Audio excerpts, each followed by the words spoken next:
Hi everybody, this is Sari and I'm just going to show you a couple of tips when using watercolor. Watercolor is a little bit more, it's very different from acrylic painting and it's very different from oil painting in terms of I find the delicacy of the layers. And you can, I guess, change things if you make a mistake, but it's not like covering up with acrylics and oil painting. I find that if I don't like something, then I can just cover it up with a different layer.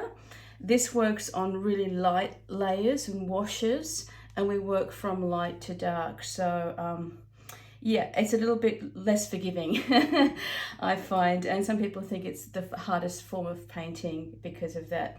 But it's still a lot of fun, and I want to show you some basic tips and tricks that I recommend.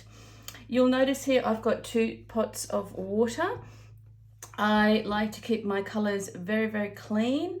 And if you don't keep your colors very clean, you just use the one, you'll find that the colors of the water become brown very, very quickly, very muddy, and they muddy up your colors. So I will mix my my cool colors, blues and greens in here, and then the warm colors in here, the yellows, the orange and the reds. So that's the reason why I have the 2.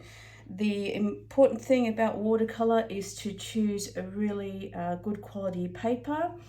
The lowest that I use is 185 GSM, and go a little bit thicker for that as well. This is Arches. This is one of the most expensive watercolor papers because of the quality. It's cold press, so I wouldn't necessarily think that you have to buy Arches, but get something that's cold pressed and 185 GSM or above. You'll notice that the color on, I'll just take a sheet out of the grain. I don't know if you're going to see it on the camera. But I like the bit of grain that the cold press has. You can buy hot press paper, and it will say that on the front, and it's a little bit smoother. I like the graininess of what the cold press done, but that's just personal preferences.